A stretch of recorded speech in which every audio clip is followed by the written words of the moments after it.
Amid the worst pandemic of the 21st century, it is as though cities have been stripped of life, and now our promises for the future are at stake. Nonetheless, the world is now prepared for worse. The coronavirus disease, or COVID 19, is an infectious disease caused by a newly discovered coronavirus. The origin of the virus traces back to Wuhan, China. Despite its origin, the issue has escalated beyond imagination. Most people with the COVID 19 virus will experience mild to moderate respiratory illness and recover without requiring special treatment. Older people and those with underlying medical problems like cardiovascular diseases, diabetes, chronic respiratory diseases, and cancer are more likely to develop serious illness. An outbreak of this sort was always inevitable, and yet today's healthcare systems were barely prepared. Despite that, the best way to prevent and slow down transmission is to be well informed about the COVID 19 virus, the disease it causes, and how it spreads. The COVID 19 virus spreads primarily through droplets of saliva or discharge from the nose when an infected person coughs or sneezes. It is important that you practice respiratory etiquette, such as coughing into a flexed elbow. Protect yourself and others from infection by washing your hands or using an alcohol based sanitizer frequently, and also not touching your face. At this time, there are no specific vaccines or treatments for the COVID 19 virus. However, there are many ongoing clinical trials evaluating potential treatments. The WHO will continue to provide updated information as soon as clinical findings become available. In regard to the country of India, there have been several fatalities over the course of the past month. As of 2 pm 7th May 2020, the number of confirmed cases is more than 52,952 with 1,783 deaths. Even with the nationally imposed lockdown being pushed forth to maintain containment, the current average increases in cases stands over 2,000 to 3,000 per day. Experts suggest that this value would skyrocket even further if the lockdown is lifted. The coronavirus is more than a global pandemic. It is a lesson for us all. The situation that we are currently in is quite frightening. However, the most we can do to contribute is to follow the government specified social distancing norms and pay special attention to our habits of hygiene. To further extend our investigation, we reached out to several individuals, some of whom were entrepreneurs, teachers, and doctors.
I am Mrs. K.N. Padmavati.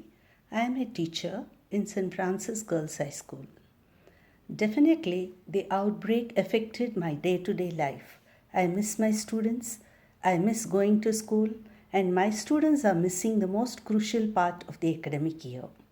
The economy of our country has gone back by 10 to 12 years. Salaries are cut down, some businesses are closed, we can't shop, the poor and middle class are the most affected.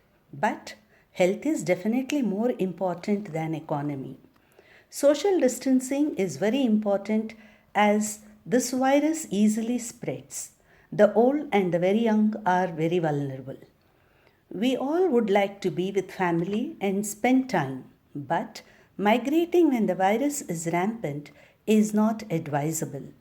The government should definitely impose that there should be no social gatherings, no public transport, so as to contain this virus. Yes, we need to train at home for personal and community hygiene and get on with the work. People indoor should learn new things, develop hobbies to avoid boredom and stress. We need to be at home but still work so that we can improve our social and economic life in the country.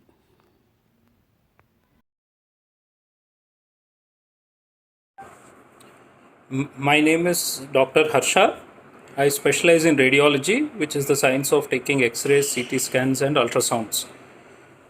Regarding what should a person most experiencing the symptoms of the virus do? The most common symptoms of the virus tend to be fever, cold, cough. The first part of experiencing any symptom is to get yourself tested, ensure that you're tracking your temperature, ensure that you're maintaining a safe distance from your family members and other people in the society. Because the minute you know you have a symptom, it is better to treat it as if you have a disease rather than push the blame onto a regular common cold or push the blame onto other kind of allergies.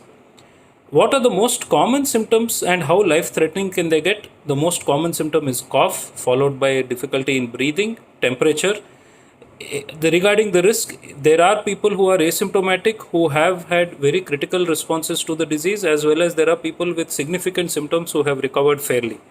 Today we don't have enough depth about and knowledge about the disease to say which symptom is dangerous, which symptom is not dangerous. However, we have seen that people who have breathing difficulties, people who are struggling to breathe, who are having a lot of exertion while breathing, are the people who tend to have more critical complications and more respiratory failure than other people. So we work in a healthcare environment. I am exposed to patients. We go to the hospital on a regular basis. The number one and most important measure to take to avoid the virus is hand hygiene. The second most important thing is to wear masks, and the third most important thing is social distancing. If you follow all the three, there is more than a 90% possibility that you can protect yourself and you can protect your family as well as your other patients from the disease. Wearing a mask, especially in healthcare settings, is very critical because most of the patients cough, and most of our healthcare settings tend to be air conditioned where breathing is we breathe in recirculated air on a continuous basis. Fluoride spraying in local communities is very important because so far the only way to kill the virus is that we neither have a confirmed cure, neither do we have a vaccine. So using hypochlorite, using sanitizer, alcohol-based sanitizer to destroy the protein envelope of the virus is working very well. And this is not just for the coronavirus, but any viral particle tends to get denatured when it is exposed to a hypochlorite solution. Any viral particle tends to get denatured when it is exposed to alcohol-based sanitizers. And this is good universal precautions for everybody to follow. Why does the coronavirus spread much faster than HIV or other sorts? The simple reason is HIV, hepatitis, and a lot of these other viruses tend to only infect you once they get into your blood. Flu viruses such as coronavirus, swine flu, SARS, and what is called as Murflu, all of these are risky diseases because they can spread only through breathing and droplets. While compared to something like a SARS, the coronavirus tends to be far more aggressive because the viral particles tend to be smaller, the aerosolization is faster, and it is far more easier to get affected from contact surfaces than other diseases. And given the fact that it is called as the novel coronavirus, we don't have a lot of experience in managing this. Our immune systems are not strong enough to be able to fight the virus when it gets introduced to us directly. Have I ever come across other viruses capable of infecting a recovered person or a recovering victim? Yes. Even swine flu is a seasonal flu. Even your normal cold and cough flu, which is known as viral influenza, is even after vaccination, there is a huge chance of getting infected, because viruses are very aggressive predatory creatures as opposed to bacterial disease. So why is a virus so aggressive compared to a bacterial disease? A bacteria has to grow by itself. A virus just needs a source of food to multiply. Viruses are designed to be like a photocopier or a Xerox machine, that you give it the right raw material, it can grow unchecked. Why does vaccine creation take such a long period of time? Because as I have just discussed, the rate at which the virus grows, the rate at which it mutates, makes it very difficult to find a vaccine for it. The trick and the secret behind developing any vaccine always is the fact that you identify and you study the particle in detail, so that you are able to create a defense mechanism against it and create a system in the body which will help fight it. But in a flu virus, the issue is every season the virus changes.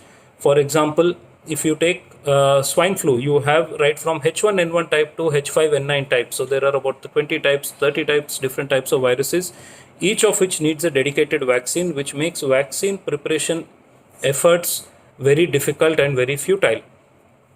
Whereas decoding a genome is very simple. The difference between decoding a genome and creating a virus is, even if you can decode a genome, we don't have the knowledge yet to create a vaccine based on decoding the genome, primarily because genomic studies are quite common. Every human being shares more than 99% of their DNA with other animals. So creating a virus against the entire genome set would effectively kill everybody in the world, rather than just kill the one virus that you are targeting. The current containment is to prevent a second spike. This is absolutely correct. And hypothetically, in the current healthcare system, the three things that we need to establish to prevent further outbreaks or further worsening the condition is, we need to strengthen our testing facilities, we need to strengthen our medical teams availabilities, and the third and most important part is we need to enforce rigid laws regarding social distancing and hygiene. Once we follow all these three parameters, we are far better prepared to handle this crisis as we would have ever been before. What can we do to prepare for the next outbreak? Continue to practice social distancing, continue to follow hand hygiene, go back to the earlier traditional methods of ingrained in our culture, which is wash your feet before you go in, wash your hands before you go into the house. Don't wear footwear that is worn outside has to be left outside the house when you come in. These are all basic practices we have always followed.